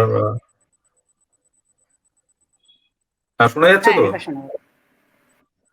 হ্যাঁ হ্যাঁ, শোনা যাচ্ছে। নমস্কার জানাচ্ছি স্যার চিত্ততোষ মুখার্জিকে, অত্যন্ত শ্রদ্ধেয় মানুষ এবং আমার বিশেষ পরিচিত।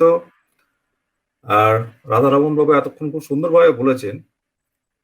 আমাদের আসলে দেশে সংবিধান হয়েছে এবং গণতন্ত্র রক্ষা হয়েছে, এবং আমরা এতদিন ধরে গণতন্ত্র রক্ষা করে চলেছি, সবই ঠিকই।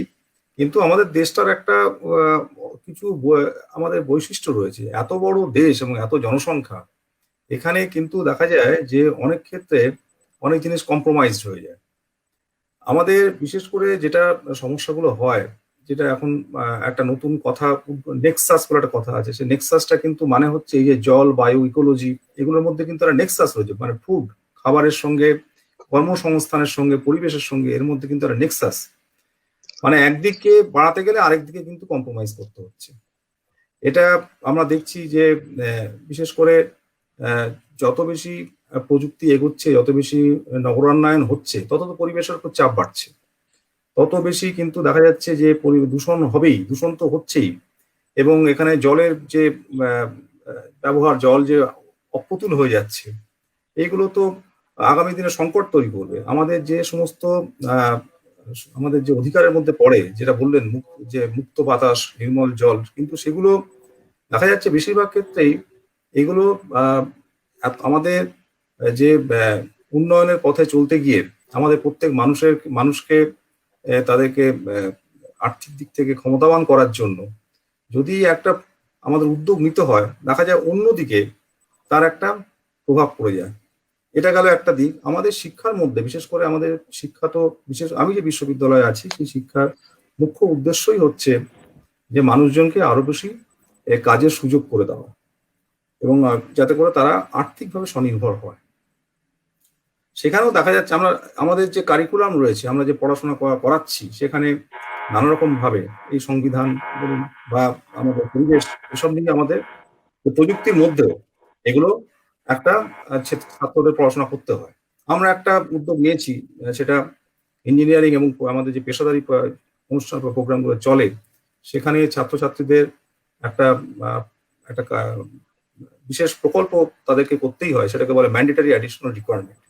100 পয়েন্ট এখান থেকে পেতে হয়, সেখান থেকে তাদের সামাজিক দায় দায়িত্ব, তাদের যে নৈতিক কর্তব্য, তাদের এই সমস্তগুলোর নানা রকম কাজের মধ্যে দিয়ে তাদেরকে পালন করতে হবে, এবং সেখান থেকে তাদের কিছু স্কোর করতে হবে, পয়েন্ট পেতে হবে, তাহলেই তারা কিন্তু আমাদের ডিগ্রি পাওয়ার জন্য উপযুক্ত বলে তাদেরকে বিবেচনা করা যাবে। এটা আমাদের বিশ্ববিদ্যালয় এটা এই পদক্ষেপ নিয়েছিল 2017 সালে, এবং এটা বলতে গেলে যে আমাদের প্রত্যেক ছাত্রছাত্রী, আমাদের যত ছাত্র আছে, লক্ষাধিক ছাত্র, তাদের প্রত্যেকেই কিন্তু এই সমস্ত কাজে তারা অংশগ্রহণ করে। এখন ঘটনাটা হচ্ছে যে ভেতরের একটা চেতনা দরকার সবসময়। আমাদের যেটা হচ্ছে যে এই মুহূর্তে প্রযুক্তি নির্ভর হয়ে যাওয়ার জন্য, এবং আগামী দিনে যেভাবে এত বেশি পরিবর্তন আসতে চলেছে, তাতে করে এই দেখা যাচ্ছে যে সব জায়গায় একটা সংকট। এই যে COVID-19 যে প্যান্ডেমিক সিনারিও হয়েছে, এখানে দেখা যাচ্ছে যে সরকারি নির্দেশ যেগুলো পালন করা দরকার, বিশেষ করে মাস্ক পরা বা একটা স্বাস্থ্যবিধি পালন করা, বেশিরভাগ মানুষই তো করছেন না। তাই এখানে কিন্তু একটা দায়িত্বর একটা বিরাট অভাব দেখা দিচ্ছে। অবশ্য বলতে গেলে সেখানে আবার অন্য সমস্যাও রয়েছে, যানবাহনের অপ্রতুলতা, লোকজনকে কাজে যেতে হবে, সেখানে এই সামাজিক যে দূরত্ব বা সোশ্যাল ডিস্টেন্স সেটা ব্যবহার করা সেটা হচ্ছে না। আবার একই সঙ্গে যে মাস্ক পরা বা এই ধরনের যে স্যানিটাইজার ব্যবস্থা ব্যবহার করে নিজেকে তো সুস্থ রাখা বা চারপাশে যে লোকজন আছে তাদেরকেও সুস্থ রাখা, এই যে দায়িত্ববোধ, এটাও কিন্তু দেখা যাচ্ছে যে বহু মানুষের মধ্যেই এর একটা অভাব। এটা তো এর জন্য দরকার কি, এর জন্য চেতনা দরকার, যেটা একটু আগেই আমার পূর্ববর্তী বক্তারা বললেন। সবই ঠিকই আছে, আমাদের সবই রয়েছে, খুব সুন্দর সংবিধান রয়েছে, এত রকম সমস্ত আইন রয়েছে, কিন্তু দুটো ব্যাপার আছে। এক তো হচ্ছে যে এটা আত্মস্থ করে প্রত্যেক মানুষকে সেটাকে ব্যবহার করা এবং নিজের দায়িত্বের পরিচয় দেওয়া, এটা বড় খুব দরকার। আমাদের যে অধিকার বোধ সেটা আমরা খুব বেশি ভালো করে জানি, কিন্তু দায়িত্ববোধটাকে আরো বেশি করে জানতে হবে। এই জায়গাটাই কিন্তু দেখা যায় যে এখন তো সমাজের মধ্যে বিশেষ করে একটা বিবর্তন ঘটে গেছে। আগের মতো সমাজের কিন্তু এখন বিশেষ করে মধ্যবিত্ত সমাজ, সেখানে কিন্তু গঠনটা একরকম নেই। এখন যে নিউক্লিয়ার ফ্যামিলি হয়ে যাওয়ার জন্য এখন বিশেষ করে যৌথ পরিবার ভেঙে গিয়ে ছোট ছোট নিউক্লিয়ার ফ্যামিলি, এ সমস্ত ঘটনার জন্য ফলে এই যে চারিত্রিক যে বিকাশগুলো বা দায়িত্ববোধ যেগুলো ছোটবেলা থেকে তৈরি হতো বিভিন্ন ভাবে, সেটা প্রত্যক্ষভাবে হোক বা পরোক্ষভাবে হোক, এখন তো সেভাবে হচ্ছে না। মানে ন্যাচারালি সেগুলো হচ্ছে না, কৃত্রিম ভাবে শিক্ষার মধ্যে নিয়ে এসে জোর করে শেখানো যায়। আমি একটা এনভায়রনমেন্টের উপরে কাউকে পড়িয়েই দিতে পারি, কোর্সও করিয়ে দিলাম, বা সচেতনতার উপরে এনভায়রনমেন্টাল অ্যাওয়ারনেস বা কনস্টিটিউশনের উপরে কোর্স করি, কিন্তু এটা যতক্ষণ না পর্যন্ত আমাদের আত্মস্থ করে আমরা নিজেদের মূল্যবোধের মধ্যে নিয়ে আসতে পারবো, ততক্ষণ পর্যন্ত কিন্তু এর বিশেষ তার কিন্তু প্রভাব কিন্তু পরিলক্ষিত হবে না। এটার জন্য দরকার কিন্তু আমাদের লাগাতার তো প্রচেষ্টা চালিয়ে যেতে হবেই। আমাদের যারা শিক্ষার সঙ্গে যুক্ত রয়েছি তারা নানা রকম ভাবে নানান প্রকল্পের মধ্যে দিয়ে জোর করে, বিশেষ করে ছাত্রছাত্রী জোর করে, যাতে করে একটা সময় তাদের মধ্যে স্বতঃস্ফূর্ত ভাবে এই সমস্ত প্রবৃত্তিগুলো চলে আসে।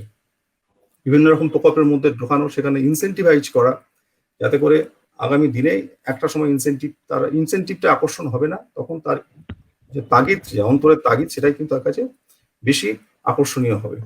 এটা একটা ব্যাপার।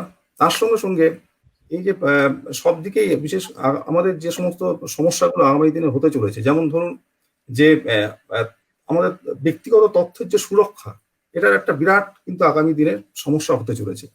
প্রযুক্তির জন্যই হোক, এটা প্রযুক্তির একটা বিরাট প্রভাবের জন্য এই যে সমস্যাগুলো তৈরি হচ্ছে, এটার জন্য হয়তো আগামী দিনে নতুন করে আমাদের যে এই অ্যামেন্ডমেন্টস যেগুলো আরো আসবে, তারপরে আদালত তো একটা জায়গা রয়েছে, সেখানে বিচার পাওয়া যায়, কিন্তু এত, আমি জানি আমাদের বিচারপতি রয়েছেন, যুক্ত রয়েছেন, বলতে পারবেন যে এত কেস জমে থাকে এবং সাধারণ মানুষের পক্ষে এটা মানে বিচার পাওয়া সবসময়, এটা যে কতটা তার এটা সেটা সুবিধা হয়, সেটাও কিন্তু একটা প্রশ্ন চিহ্ন থাকে বিষয়। সেটা প্রথমে যেটা বলেছি, দেশের সমস্যা হচ্ছে এত জনসংখ্যা, এত লোক এবং এত রকম সংস্কৃতি সব নিয়ে এই আমাদের দেশ তৈরি। এবং এখানে দেখা যাচ্ছে একটা এই যে লোক সংস্কৃতি এত পুরনো প্রাচীন লোক সংস্কৃতি, সেটা এই যে একটা জাল্লিকাট্টু বলে একটা লোক সংস্কৃতি আছে, যেটা নিয়ে অনেক সময় বলা হচ্ছে এটা ভায়োলেন্স, এটা বন্ধ করা উচিত, সেটা নিয়েও কিন্তু মানুষের মধ্যে আবেগ অন্যরকম, এবং সেটা নিয়েও দেখা যাচ্ছে যে এটা নিয়ে একটা সংঘর্ষের জায়গা বা সংঘাতের জায়গা তৈরি হয়ে যাচ্ছে। এইরকম ভাবে বিভিন্ন ক্ষেত্রে, বিশেষ করে আমি দেখেছি, আমার নিজের অভিজ্ঞতায় দেখেছি যে যখনই কোথাও একটা রাস্তা করা, এক্সপ্যানশন করা বা তৈরি করার চেষ্টা করা হচ্ছে, ন্যাশনাল হাইওয়ে হোক বা অন্য জায়গায়, সেখানে আশেপাশে মানুষরা বাধা দিয়েছেন, তাদের বাধা করে যে যত দ্রুততার সঙ্গে সেগুলো হওয়া উচিত ছিল সেগুলো হয়নি, তার ফলে সুফলগুলো অনেক দেরি করে পৌঁছেছে। আমি নিজের ব্যক্তিগত অভিজ্ঞতা থেকেও এই ধরনের বিভিন্ন প্রকল্প দেখেছি যেগুলো আটকে গেছে, মানুষের সেখানে অন্য জিনিসের সঙ্গে তার একটা সংঘাত বা সংঘর্ষের পরিবেশ তৈরি হচ্ছে। ফলে কোনোটাই এখানে যে একেবারে খুব মসৃণ ভাবে হবে সেরকম নয়। সংঘাতের মধ্যে দিয়ে, বিভিন্ন রকম গোষ্ঠীর মধ্যে বিভিন্ন রকম চিন্তা ভাবনার মধ্যে দিয়ে, একটা সংঘাতের আবহাওয়ার মধ্যে দিয়ে হয়তো তার একটা বিবর্তন হবে, নতুন করে হবে, কিন্তু যা হচ্ছে ঠিকই দেরি হয়ে যাচ্ছে। আমাদেরও তাই, আমাদের আরেকটা সমস্যা হচ্ছে যে এত মানুষকে এই যে অন্ন বস্ত্র এসব ব্যবস্থা করা, তাদেরকে কাজের জোগান করে দেওয়া, এটা একটা বিরাট সমস্যা। সব মানুষের ফলে কি হচ্ছে, সেখানে নিজস্ব ব্যক্তিগত স্বার্থ, এটা কিন্তু অনেক সময় দেখা যাচ্ছে যে সেটাই প্রাধান্য পেয়ে যাচ্ছে। ফলে সমষ্টির কথা ভাবা, কমিউনিটির কথা ভাবা, এটা অনেকটা কিন্তু পেছনে চলে যাচ্ছে। এই জায়গাগুলো মানে বাস্তব সত্য। বহু কম ক্ষেত্রেই আছে যে একেবারে বলতে গেলে অত্যন্ত অসুবিধার মধ্যে থেকেও তারা চেষ্টা করেছে নানা রকম যেটা সৃজনশীল কাজ বা যে গঠনমূলক কাজের মধ্যে যোগদান করা। আসলে যেখানে অস্তিত্ব একটা সংকট হয়ে যায়, মানে নতুন করে নিজেকে যে তৈরি করা, নিজেকে এগিয়ে নিয়ে যাওয়া, যেখানে একটা সমস্যা জায়গা তৈরি করে, সেখানে চারপাশের যে পরিবেশ বা যে অন্যদের যে সুবিধা স্বাচ্ছন্দ্য, সেটার দিকে কিন্তু তখন অনেকটাই আমাদের দৃষ্টি থাকে না। এটা একটা মানুষত্ব, মানে বলতে গেলে যে ইনস্টিংক্ট ফর সার্ভাইভাল, এটা একটা প্রশ্ন চলেই আসে। এইগুলো আছেই, এবং এটা ইউরোপ বা অন্য দেশের সঙ্গে তো আমাদের দেশের তুলনা করা চলে না। সেখানে একটা লোক সংখ্যা কম, প্রত্যেকের জন্য সরকারের নানা রকম প্রকল্প রয়েছে, সুবিধা রয়েছে, সেখানে এত সমস্যা নেই। এখানে বিশেষ করে এখানে বহু ক্ষেত্রেই আমার দেখা যাচ্ছে যে একটা বড় সংখ্যক মানুষের কাছেই, ভারতবর্ষের মধ্যে আছে তো একটা বড় সংখ্যক মানুষ তারা অন্ধকারের মধ্যে এখনো রয়েছে। এখনো পর্যন্ত আপনারা যদি দেখেন যে হাঙ্গার ইন্ডেক্সে ভারতের স্থান নিচের দিকে, এখনো জল, যেটা পানীয় জল, এখনো বহু মানুষের কাছে পৌঁছে যায়নি। তা এই সুবিধাগুলো, বাতাস তো দূষণ আছেই নানান জায়গায়, সে তো সেখানে কলকারখানা হয়েছে মানুষের কাজের যোগানের জন্য, সেখানে দূষণ তৈরি হয়েছে, এবং আমাদের এখনো পর্যন্ত সেভাবে যারা ছোট ছোট ব্যবসায়ী তারা আধুনিক প্রযুক্তির জন্য যে খরচ লাগে সেটা লাগিয়ে সেগুলোকে আধুনিকরণ করতে পারেনি। ফলে সেখানে বলতে গেলে ম্যানুয়াল লেবার লাগানো, পরিবেশকে আরো দূষিত করা, এগুলো তো রয়েছে। এ সমস্ত সমস্যা তার সঙ্গে সঙ্গে এবার বন্ধ করে দিলে যে লোকগুলো তার সঙ্গে কাজের সঙ্গে যুক্ত ছিল তাদেরও দেখা যাবে যে একটা সংকট তৈরি হচ্ছে। এই যে এত রকম আপাত বিরোধী যে জিনিস রয়েছে, এই সবগুলোকে একসঙ্গে অ্যাড্রেস করা, এটা কিন্তু একটা খুব বড় চ্যালেঞ্জ। এবং এটার জন্য সংবিধান আমাদের তো বটেই, একটা বলতে গেলে ফ্রেমওয়ার্ক রয়েছে, কিন্তু মাইক্রো লেভেলে পুরো জিনিসটাকে যদি ঠিকমতো অ্যাপ্লাই করা হয় বা প্রয়োগ করা যেতে পারা যায়, সেটা করার জন্য কিন্তু একটা প্রচুর প্রস্তুতি লাগে, এবং এটা করার জন্য এখনো পর্যন্ত দেশ কিন্তু এগিয়ে চলেছে। এখনো পর্যন্ত আমাদের প্রচুর কাজ বাকি রয়েছে যা করতে হবে, যাতে করে প্রত্যেক মানুষ, দেশের প্রত্যেক মানুষ, তাদের যে বেসিক নিডস, এগুলো আগে মেটানো দরকার। এই শিক্ষার যে অধিকার, যে 6 থেকে 14 বছরের ছেলে মেয়েদের তাদের পড়াতে হবেই, এটা তো 2002 সালে যতটা আমার মনে আছে যে প্রথম এটা এলো, যেটা আমাদের মৌলিক কর্তব্যের একটা ধারা হিসেবে, 11তম ধারা হিসেবে 2002-তে এটা চিন্তা ভাবনা হলো। ইমপ্লিমেন্ট হতে 2010 লেগে গেল, 8 বছর ধরে কিন্তু এটা লাগলো এটা ইমপ্লিমেন্ট হতে। এবং এরপরে নানা রকম চিন্তা ভাবনা চলছে, শিক্ষা নিয়ে চিন্তা চলছে, শিক্ষারও খোলনুল যে পাল্টানোর কথা ভাবা হচ্ছে, সেগুলো কতটা সেগুলো বাস্তবিক হবে, কতটা কার্যকরী হবে, কতটা আমাদের বিশেষ করে প্রত্যন্ত জায়গায় মানুষের কাছে শিক্ষার আলো পৌঁছবে, তারা আরো সচেতন হবে, তার উপরেই নির্ভর করছে এই সংবিধানকে পুরোপুরি আত্মস্থ করে বুঝে দায়িত্ব পালন করে দেশটাকে আরো এগিয়ে নিয়ে যাওয়া। এটাই আমার বক্তব্য। স্যার, একটা ছোট প্রশ্ন আছে, সেটা হচ্ছে আপনি আপনি তো বললেন যে আপনাদের প্রতিষ্ঠানে এইভাবে তাদের স্টুডেন্টদের এই সম্পর্কে ধারণা দেওয়া হয় বা কিছু, আপনার কি মনে হয় যে উচ্চশিক্ষা, বিশেষ করে গ্র্যাজুয়েশন লেভেলে এবং পোস্ট গ্র্যাজুয়েশন লেভেলে এই সংবিধান সম্পর্কে, ধারণা সম্পর্কে, তারপরে এর দায়িত্ব, মূল্যবোধ, এগুলো সম্পর্কে একটা ছোট পাঠ্যক্রম অথবা এরকম একটা কিছু রাখার ব্যবস্থা, যাতে তাদের একটা সম্যক ধারণা হয়? এগুলো আমাদের আছেই, সেগুলো আমাদের জেনারেল পাঠ্যক্রমে, শুধু ইরেসপেক্টিভ অফ এনি কলেজ, মানে এনি স্পেশাল কলেজ, আমি বলছি সমস্ত। ব্যাপারটা হচ্ছে, আমি আপনাকে বুঝিয়ে বলি যে এখন এত দ্রুত চারপাশের পরিবর্তন হয়ে যাচ্ছে সবকিছু ক্ষেত্রে, সেখানে নিজেকে রাইট স্কিল দিতে গেলে বা রাইট স্কিল অ্যাকোয়ার করতে গেলে যে সময় দিতে হবে এবং যত দ্রুততার সঙ্গে করতে হবে, সেইটা কিন্তু আমাদের মুখ্য বিষয়। তা না হলে কিন্তু আগামী দিনে একটা ছেলে, আজকে যদি কোনো ছাত্র, সে যদি কোনো স্পেসিফিক স্কিল খুব দ্রুততার সঙ্গে তৈরি করতে না পারে, রপ্ত করতে না পারে, আগামী দিনে কাজের বাজারে তার কিন্তু মূল্য কমে যাবে। ফলে সেইটাকেই প্রাথমিকভাবে প্রধান প্রাধান্য দিতে হবে। তার সঙ্গে পেরিফেরিয়াল এগুলো বলা হচ্ছে, মানুষের নানা রকম চরিত্র তৈরি করার জন্য যে সমস্ত দরকার সেগুলোকে সেকেন্ডারি, কিন্তু সবটাই হয় কি একটা সার্টেন অ্যাটমসফিয়ার থাকে, নিশ্চিত পরিবেশ, যেখানে সবটাই হচ্ছে এখান থেকে যা বেরোবে তারা প্রত্যেকেই কাজের সুযোগ পাবে, প্রত্যেকেই একটা নিজেকে প্রতিষ্ঠিত করার সুযোগ পাবে। এই পুরো জিনিসটা যদি একটা প্ল্যাটফর্মে থাকে তাহলে কিন্তু এটা আরো ভালো হয়। এবং সেটার জন্য আমাদের বলতে গেলে এখন তো আপনারা দেখছেনই যে বিশেষ করে এখন যে অবস্থা এই বর্তমান পরিস্থিতিতে, তাতে ইকোনমি যেভাবে নিচের দিকে যাচ্ছে এই কোভিড প্যান্ডেমিকের ধাক্কা সামলে, তাতে আগামী দিনে আমাদের প্রধান লক্ষ্য হচ্ছে ছাত্রদের আরো বেশি মানে কর্মোপযোগী করার জন্য, কাজের জন্য তারা যত বেশি নিজেদের উপযোগী করে ফেলতে পারবে। তার সঙ্গে সঙ্গে এইগুলোকে পেরিফেরিয়াল বা স্কিল বা এগুলো বা নলেজ হিসেবে আমরা দিয়েছি, সেগুলো আছে আমাদের প্রত্যেক, যেটা আমাদের বলে না, সারা সব পাঠ্যক্রমের মধ্যে থাকে। কিছুটা সংবিধানকে তার জানতে হবে, পরিবেশকে জানতে হবে, সোসাইটিকে জানতে হবে, সেগুলো দরকার, সেটাও আছে, সেগুলো সবই রয়েছে। কিন্তু এখন ব্যাপারটা হচ্ছে ওই অল্প সময় স্কিলটাকে রপ্ত করতে গিয়ে বাকি জিনিসটা অনেকটা নেগলেক্টেড হয়ে যাচ্ছে। এটা আমরা আশা করছি যে আগামী দিনে পরিস্থিতি ভালো হবে, আর্থিক উন্নতি আর তার যত ভালো হবে তত বেশি আমাদের ছেলে মেয়েদের মধ্যে যে সংশয় বা যে দুশ্চিন্তা, সেগুলো অনেকটা বেশি লাঘব হবে। সেটা লাঘব হলেই মানুষ যত বেশি মুক্ত মনে থাকবে তত বেশি নানা রকম জায়গা থেকে শিক্ষা নিতে পারবে। এখন এইটাই হচ্ছে আমাদের দরকার, যে যত বেশি এদের আমাদের আগামী প্রজন্মকে দুশ্চিন্তা মুক্ত হয়ে তারা তাদেরকে স্কিল আপগ্রেড করে, নতুন করে স্কিল তৈরি করে তারা কি করে কাজে কর্মে তারা নিজেদের প্রয়োগ করতে পারবে। এবং তার সঙ্গে সঙ্গে পেরিফেরিয়াল যেগুলো সমস্ত যা যা দরকার সেগুলো তারা শিখতে পারবে। আচ্ছা, আমার একটা কথা বলার ছিল, সেটা হচ্ছে যে constitution of India is not merely a political or legal document, it's a charter of citizenship values. এই কথাটা যেটা বলা হচ্ছে সে সম্পর্কে ডক্টর চক্রবর্তী, জাস্টিস মুখার্জি এবং অধ্যাপক মৈত্র সকলের কাছে আমি জিজ্ঞেস করতে চাই যে এই কথাটা আজকের দিনে কতটা প্রাসঙ্গিক। প্রত্যেকে যদি একটু করে বলেন। ডক্টর মুখার্জি আগে, জাস্টিস মুখার্জিকে দিয়ে শুরু করা হবে। আপনি কথাটা আরেকবার রিপিট করবেন, একটু কেটে যাচ্ছিল। হ্যাঁ, constitution of India is not merely a political or legal document, it is a charter of citizenship values. যে ভ্যালুজ এর কথা আমরা এতক্ষণ আলোচনা করেছি আর কি, যে এটা আজকের দিনও কতটা প্রাসঙ্গিক, আমি সেই প্রাসঙ্গিকতার প্রশ্নটা আছে, যে এই কথাটা আমরা কিভাবে ব্যাখ্যা করব। আমি কি প্রশ্নটা বোঝা গেল না? বোধহয় ঠিক ক্লিয়ার হয়নি। হ্যাঁ, এটা তো প্রশ্নাতীত যে আমাদের দায়িত্ব আছে, যারা ক্ষমতাসীন আছেন তাদের কাজ করানো, তাদের কাছ থেকে আমাদের যেটা প্রত্যাশা সেটা পূরণের জন্য আমাদের যে কথা ডক্টর আম্বেদকরের কথা আমি গোড়াতেই বলেছি, কনস্টিটিউশনাল ওয়েতে, কনস্টিটিউশন মেথডে তাদের কাছে ভোটের সময় হোক, জনমত সুস্পষ্ট জনমত দিয়ে তাদের পার্টিসিপেট করতে হবে।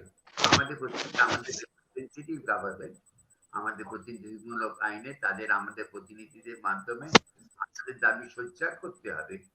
সেটা অ্যাসেম্বলি ফ্লোরে, প্রেস এখন একটা মিডিয়া খুব স্ট্রং, অর্থাৎ মিডিয়ার দ্বারা তাদের আমাদের বক্তব্য পৌঁছে দিতে হবে।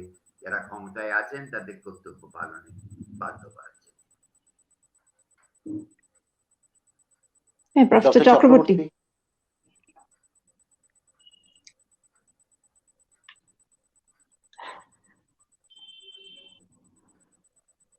ডক্টর চক্রবর্তী শুনতে পাচ্ছেন? মাইকটা কি অফ আছে? না, মাইক তো খোলা আছে। প্রফেসর চক্রবর্তী, আপনি শুনতে পাচ্ছেন?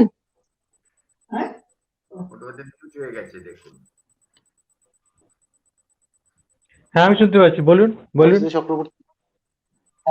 হ্যাঁ, আপনার এই বিষয়ে আপনার মত।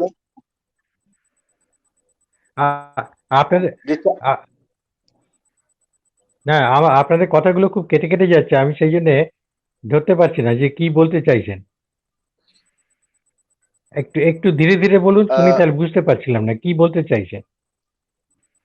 Constitution of India is not merely uh, মানে আপনারা কি বলতে চাইছেন যে সংবিধান একটা রাজনৈতিক দলিল মাত্র, না অন্য কিছু? না, শুধুমাত্র রাজনৈতিক দলিল নয়। হ্যাঁ, শোনা যাচ্ছে, শোনা যাচ্ছে, কিন্তু মাঝে মাঝে কেটে যাচ্ছে। এবার পরিষ্কার? এবার কি পরিষ্কার? হ্যাঁ, ঠিক আছে। হ্যাঁ, ভারতীয় সংবিধান শুধুমাত্র একটি রাজনৈতিক দলিল নয়। শুনুন, আমি শুনতে পাচ্ছি কিন্তু কেটে যাচ্ছিল বলে বুঝতে পারছিলাম না। হ্যাঁ, এবার পরিষ্কার হয়েছে। হ্যাঁ, হ্যাঁ, ভারতীয় সংবিধান শুধুমাত্র একটি রাজনৈতিক দলিল নয়। ঠিক। আপনাদের এই প্রতিবেদনে যেটা দাঁড়ালো যে এটা শুধুমাত্র রাজনৈতিক দলিল নয়, আমিও সেটা সমর্থন করি, কিন্তু বারবারই যেটা নয়, কনস্টিটিউশন কোনো রাজনৈতিক দলিল নয়, এটা কিন্তু বুঝতে হবে। কনস্টিটিউশন হচ্ছে কতগুলো নির্দেশনামা যাকে বলে, হ্যাঁ, এটা উচ্চতর আইন। কিন্তু এটা কিন্তু সবসময় বুঝতে হবে যে এটা তো কোনো শূন্য স্থানে ভ্যাকুয়ামে প্রবর্তিত হয়নি এবং কোনো শূন্য স্থানে প্রচলন হচ্ছে না। একটা নির্দিষ্ট রাজনৈতিক সামাজিক পরিবেশের মধ্যে সেটাকে প্রযুক্ত হচ্ছে। আর বুঝতে হবে যে আমরা 7 দশক পেরিয়ে এসেছি এবং 7 দশক যদিও খুব দীর্ঘ সময় নয়, কিন্তু এই 7 দশকে এই সমাজের এত পরিবর্তন হয়ে গেছে, আমাদের এক একটা প্রজন্ম নতুন এসেছে, এক ধরনের দৃষ্টিভঙ্গি তৈরি হয়ে যাচ্ছে। এবং যেটা সৈকতবাবুও বললেন যে প্রযুক্তি আমাদের কিন্তু দৃষ্টিভঙ্গিকে অনেক অন্য জায়গায় নিয়ে যাচ্ছে। এর ফলে আমাদের কিন্তু সংবিধানকে সেইভাবে বুঝতে হবে। সংবিধানকে সবসময় সংশোধন করার দরকার নেই, কিন্তু যে সংবিধান আছে তার মানে করা, তার যে ভাষ্য দেওয়া, সেইখানে কিন্তু আমাদের নতুন যুগের সঙ্গে তাকে মিলিয়ে দেখতে হবে। সুতরাং একটা সামাজিক রাজনৈতিক প্রবাহের মধ্যে দিয়ে সংবিধান চলছে। আমি মনে করি সেই দিক থেকে শুধুমাত্র এটা আইনের দলিল নয়, এটা শুধুমাত্র একটা রাজনৈতিক টেস্টামেন্ট নয়, তার বদলে আমি বলবো এটা এক ধরনের পথ নির্দেশিকা। এটা পথ নির্দেশিকা হিসেবে দেখি আমরা, এবং যেমন যেমন পরিস্থিতি তৈরি হচ্ছে, যেমন যেমন চ্যালেঞ্জ আসছে, এবং যেখানে যেখানে আমাদের বিচ্যুতি ঘটছে বলে প্রমাণও হচ্ছে, সেটা নেতাদের ক্ষেত্রে হচ্ছে, সেটা বড় বড় পদস্থ প্রশাসন আধিকারিকদের ক্ষেত্রে হচ্ছে, এবং মানুষের মধ্যে তো হচ্ছেই। হ্যাঁ, এবং আমরা যারা শিক্ষাক্ষেত্রে ছিলাম, আমরা যারা শিক্ষা পরিচালনা করেছি, সৈকতবাবু এখনো আছেন, তিনি নিশ্চয়ই অনুভব করছেন যে ঠিক যে পরিবেশটা থাকলে পরে এক ধরনের কিন্তু শুধু সৌহার্দ্য নয়, এক ধরনের কিন্তু বোঝাপড়া যাকে বলে আন্ডারস্ট্যান্ডিং, যেখানে যারা শিক্ষা দিচ্ছেন এবং যারা শিক্ষা নিতে আসছে তাদের মধ্যে একটা বোঝাপড়ার মনোভাব যদি না থাকে, ওই দুদিকে, আর হচ্ছে যে যারা শিক্ষা নিতে আসছে তাদের মধ্যে বোঝাপড়া, তারা যদি শুধুমাত্র এই দাবি সেই দাবি এবং অমুক পতাকা তমুক পতাকার জন্য শুধু সংগ্রাম করতে ব্যস্তই থাকে, তাহলে কিন্তু আসলে মুশল হয়ে গেল। তারা যদি এটা বুঝতে পারে যে আমি ছাত্র হিসেবে এসেছি, আমার দায়িত্ব কর্তব্য আছে, দেশের প্রতি আছে, বাবা মার প্রতি আছে, সমাজের প্রতি আছে, তাই যদি হয় তাহলে আমি অমুক দলের আনুগত্য দেখাবো বেশি, না আমি এইগুলো নিয়ে নিজেদের মধ্যে আলোচনা করে বিতর্ক করে একটা ভালো পথ দেখাবো। এবং আমি বিশ্বাস করি যে আমাদের তরুণ প্রজন্মের মধ্যে যে বুদ্ধিবৃত্তি আছে, যে কি বলবো সৃষ্টিশীলতা আছে, তা দিয়ে কিন্তু তারা অনেক কিছুই করতে পারে। আমাদের শুধু সেই জায়গাটা একটু জাগিয়ে দিতে হবে। শিক্ষক মহাশয়েরা সবসময় যে সবকিছু বলে দেবে এবং ওরা অনুসরণ করবে তা নয়। শিক্ষক মহাশয়ের কাজ হচ্ছে, দেখো তুমি কিন্তু ছাত্র শুধু নও, তুমি কিন্তু আগামী দিনের নাগরিক। এবং তোমার হাতে অনেক কিছু নির্ভর করছে। তুমি বলো তো, যদি আজকে এই সমস্যাটা যে আমি দেখতে পাচ্ছি, তুমি কি করে সমাধান করতে? তুমি যদি ধরো দেশের প্রধানমন্ত্রী না হও, একজন যদি এমএলএও হও, তাহলে তুমি কিভাবে এটা ট্যাকেল করবে? তার কাছে কিন্তু আমাদের একজন দিদি বোধহয় প্রশ্নটা তুলেছিলেন প্রথমেই, যে আমরা কিভাবে শিক্ষাক্ষেত্রে এটাকে ব্যবহার করতে পারি। এর জন্য কিন্তু সিলেবাস বদল করার দরকার নেই, এর জন্য পরীক্ষায় প্রশ্নপত্র তৈরি করার দরকার নেই। আলাদাভাবে সাধারণভাবে সমস্ত মানে স্রোতের, সায়েন্স হোক, টেকনোলজি হোক, হিউম্যানিটিজ হোক, যে যে বিষয় পড়ুক না কেন, একটা সাধারণ কোর্স যদি সবাইকার জন্য থাকে, একটা সাধারণ আলোচনা ক্ষেত্র যদি থাকে, সেখানে সব অধ্যাপক এলেন, সেখানে সব ছাত্রছাত্রী এলো, এবং ধরুন সেই বিশেষ সময়ের একটা গুরুত্বপূর্ণ প্রশ্ন নিয়ে কথাবার্তা হচ্ছে, আমরা ছাত্রছাত্রীদের তার মধ্যে ইনভলভ করি এবং তাদেরকে বলি যে দেখো তুমি কোন দলকে সমর্থন করো সেটা ভুলে যাও, তুমি মনে করো তুমি একজন নাগরিক, তোমার বাবা মা আছে, তোমার সমাজ আছে, তুমি যদি একজন নেতা হও তুমি কি করবে। এইভাবে তাকে যদি দেখা যায়, আমরা তাদেরকে প্রজেক্ট দিই, তো সায়েন্সের টিচিং এ প্রজেক্ট দিতে হয়, এটাকে যদি আমি প্রজেক্ট দিই, মৌখিক প্রজেক্ট দিলাম, এবং তার উত্তরটা আমার কাছে সেখানে কিন্তু অনেক বেশি গুরুত্বপূর্ণ হবে। আমি এইভাবে ভাবি।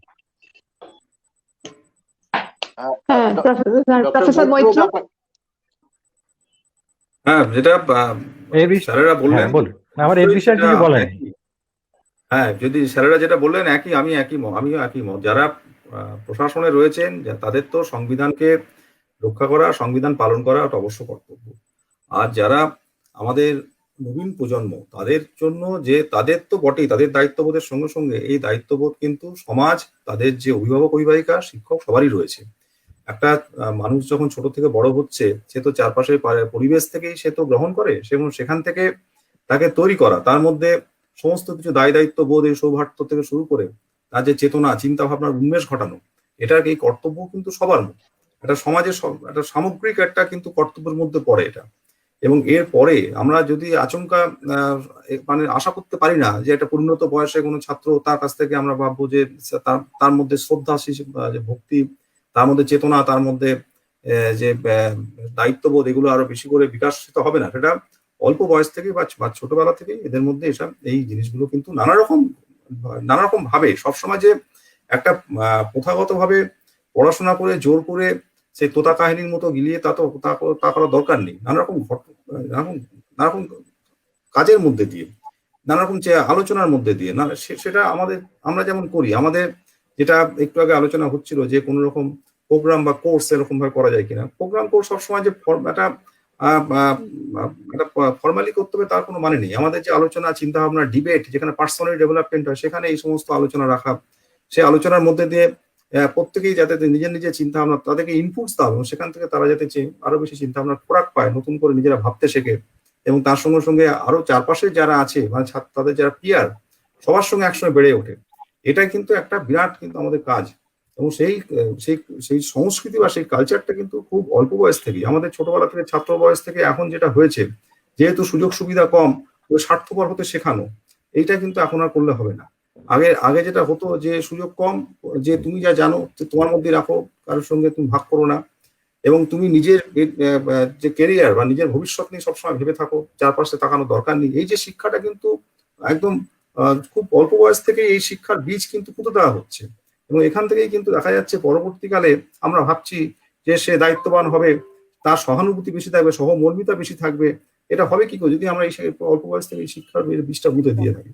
এখানে এটা দায়িত্ব একদম অল্প বয়স সবারই এটা সামগ্রিক দায়িত্বের মধ্যে পড়ে। এবং সংবিধান ভালো করে বোঝা, সেটা বুঝতে হবে আমাদের, এবং সেইটা বোঝার পরে সেই বোঝার আলো সেটাতে ছড়িয়ে দিতে হবে চারপাশে, এবং সেখান থেকে নানা রকম ভাবে এটা আমাদের উদ্বুদ্ধ করতে হবে আমাদের আগামী প্রজন্মকে, যাতে এই সংবিধানকে রক্ষা করা এবং দেশকে এগিয়ে নিয়ে যাওয়া, এই কাজে তারা সফল হবে। অনেক ধন্যবাদ। অনেক ধন্যবাদ। আমরা আজ এখানেই শেষ করছি। সকলকে আবার আমাদের ধন্যবাদ এবং নমস্কার জানিয়ে আমরা আজকে এই ওয়েবিনার এখানেই শেষ করছি। আপনাদের সকলকে অনেক ধন্যবাদ। নমস্কার।